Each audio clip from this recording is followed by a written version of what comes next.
This little camera is the Kodak Ektar H35 and is a fairly new release from Kodak themselves, and I think this could be a solid little camera for all photographers, particularly with the rising cost of film. This is a great way to keep the costs lowered by taking twice as many pictures as a regular 35mm film camera. That's because this camera is actually a half frame camera. Kodak says it's half the frame, double the fun. Is that correct? Let's find out.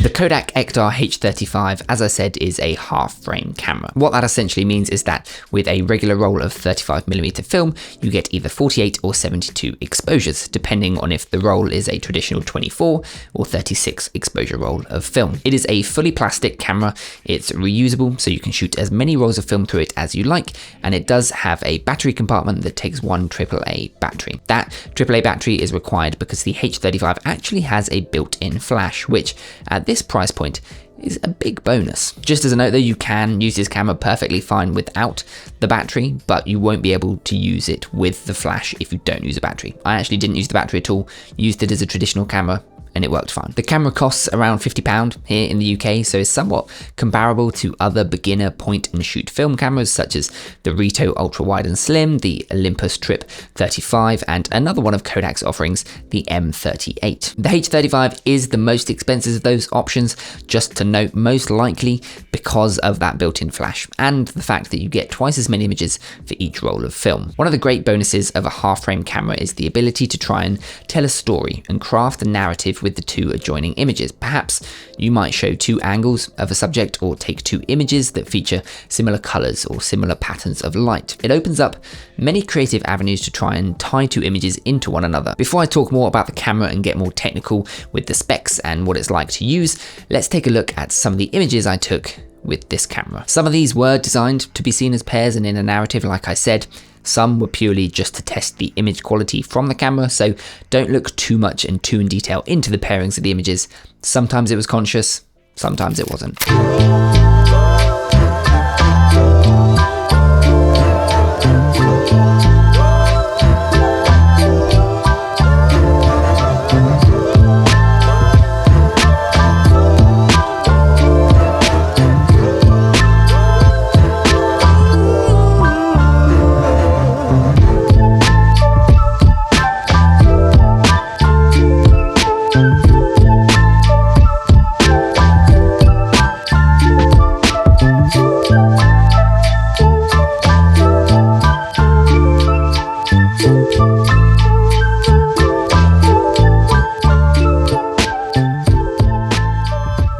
In terms of aesthetics and the feel of the camera, I personally actually really love the design of the H35. It's available in 4 different colors, which are black, brown, sage, and sand. I opted for the brown design. My personal favorite, I'd probably say, is actually the sage color. Unfortunately, that was out of stock when I was trying to pick one up. Admittedly, it was a while ago now from when I'm shooting this, but it was out of stock at the time. It definitely has a super cool and vintage feel to it on the front.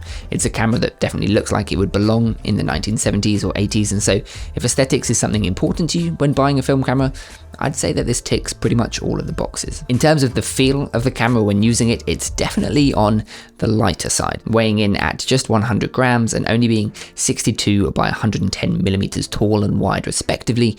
This can definitely both be an advantage and also a disadvantage for me. The advantages are of course that it is super small and lightweight, and so it's very easy to carry around everywhere with you. It easily fits into pockets, or it does come with a small wrist strap and a protective bag if you'd rather carry it like that. The downside of this for me is that because it is so light, it does feel like quite cheap material and a little bit like a toy camera, if I'm honest. If I compare this to other cameras, which of course are a lot more premium, like my Contax G1, or less premium like my Olympus Trip 35, they are just so much weightier and a lot more satisfying to use. Of course, they are slightly bigger cameras. The G1 doesn't fit in any of my pockets, but if you're looking to pick up an Ektar H35, do consider your personal preference. Would you prefer something that you can easily carry around everywhere, but feels pretty plasticky and cheaper, or something with just a little bit more weight that has a much more satisfying shooting experience?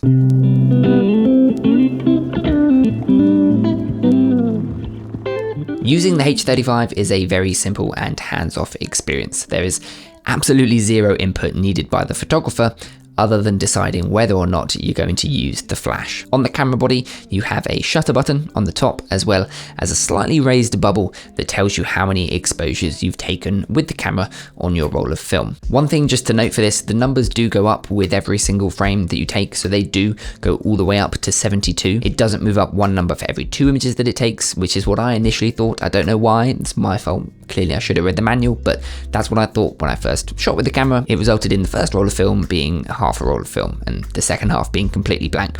Don't be an idiot like me, shoot until the camera can go no further and it says 72. On the back of the camera, you have the film door, the film advance wheel, the viewfinder, and a small red light that indicates when the built-in flash is ready to fire. On the bottom of the camera, you have your battery door, your film rewind button, and your film rewind lever. Then, of course, on the front, you have that built-in flash and a circular switch around the lens that is the flash on or off switch. Loading the camera is simple, albeit a little bit finicky just because of the materials. Use the little toggle switch on the side of the camera to open the film back door, and then using the small handle on the film rewind lever, pull that downwards, creating a space for the 35mm film roll to slot in. Pop in that 35mm film roll and push the film rewind lever back into place, ensuring that it goes into that roll of film. Use the film advance wheel to spin the small take-up spool until you see the small slit. Slide the film leader on the film roll into that small slot and very carefully advance it by turning the film advance wheel. Once the film roll is caught on those little spools and it is spooling around the take-up spool as it should be, close the film back and press the shutter, advancing the film wheel each time until the counter begins to move to the top. Close the film back and press the shutter advance button as many times as you need, advancing the film wheel each time until the counter on the top of the camera starts to move and gets to 0. As I said, this is incredibly simple and similar to most cameras. However, because the camera is so small and the parts are made of plastic, it is just a little bit finicky, particularly if you've got big hands and clumsy fingers like I do. Once you've done it a few times though, it's something that I'm sure you'd get used to, as you would with any camera that you decide to use. Now that you're ready to shoot, the only thing left to look at is some of the tech specs of the camera to really work out how you're going to be exposing. Because it is a half-frame camera, the default images are taken in a portrait orientation, even when you're holding the camera normally in what you would think would be a landscape orientation. When you're taking pictures and looking through the viewfinder, you'll see that some black vertical lines either side of the frame. These are your frame guides, and between them is what should be in your shot on that half a roll of film. You can of course shoot landscape pictures simply by turning the camera into a vertical orientation, but be aware you'll most likely have to do some cropping and rotating based on the scans that a film lab will give back to you. Shooting wise and exposure wise, the camera has a fixed focus of 1 meter to infinity, meaning that you do not have to do any manual focusing yourself, but you also won't be able to focus on anything that is within 1 meter of you. It has a 22mm focal length, which is definitely on the wider end of things, so you will see a lot in your frame, just to be aware of. The lens has a fixed aperture of f9.5, so you can't change that at all, and the shutter is also a fixed 1/100th of a second. This means that every time you press the shutter button, the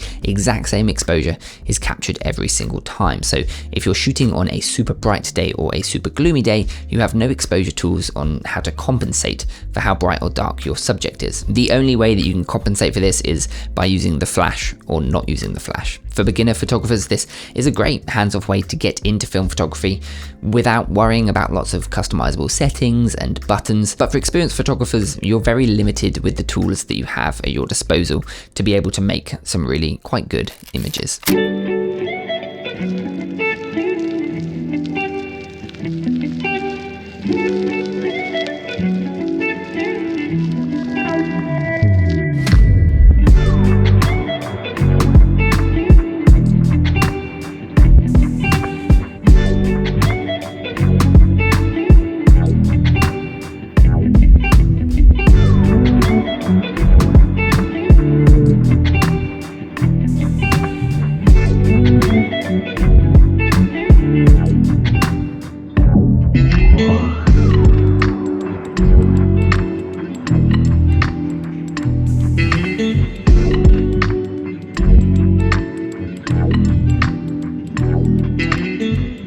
The images overall, I would say, were actually a little worse than I expected them to be. I don't know if it was just me and the way that I shot with the camera or what, but I couldn't for the life of me get images that were particularly sharp. whatsoever. There was maybe a handful. A shutter speed of 1/100th of a second paired with an aperture of f9.5 on a 22mm focal length, I would think should have been more than enough to capture sharp images and not have much motion blur.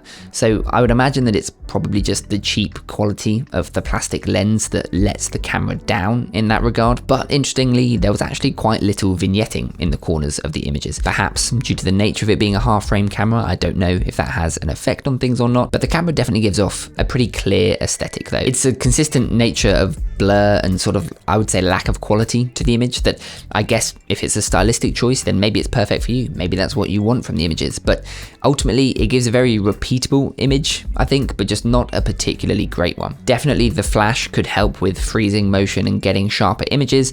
I just didn't have any scenarios where I needed to use flash really, but I was thinking that without flash still, with those exposure settings, it probably should have been able to get sharper images. In conclusion, I do think that the Ektar H35 is a fun little camera that is best used to experiment with creating pairs of images and saving on costs of film, I guess. It could definitely be a pretty nifty narrative tool to create some sequences and to explore a new form of creative photography. If you're a beginner looking for a first-time film camera, I'd say it's not a terrible option, but I would say that there are better options available at a similar price point that give you just a little bit more customizable exposure tools and overall much better image quality. However, if you're looking to shoot film as cheaply as possible and the final image quality isn't the biggest worry to you, maybe they're destined for Instagram stories or just some very cheap prints to remember travels, then this is 100% a viable option as you get twice as many images as a standard roll of film with an alternative camera. Just don't be expecting the world when you get your scans back. I also think that a lot of people will quite quickly outgrow this camera and want more exposure tools available to them and something just a little bit more customizable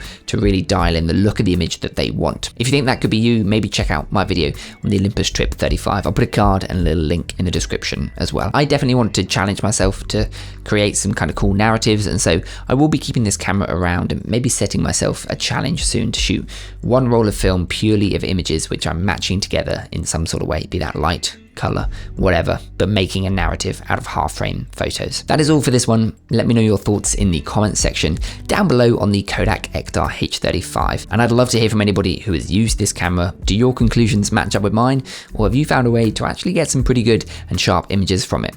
I'd love to hear if so. Feel free to leave a like if you enjoyed, and maybe consider subscribing if you want to see some more from me in the future. Stay safe everyone, stay happy, and I'll see you in the next one.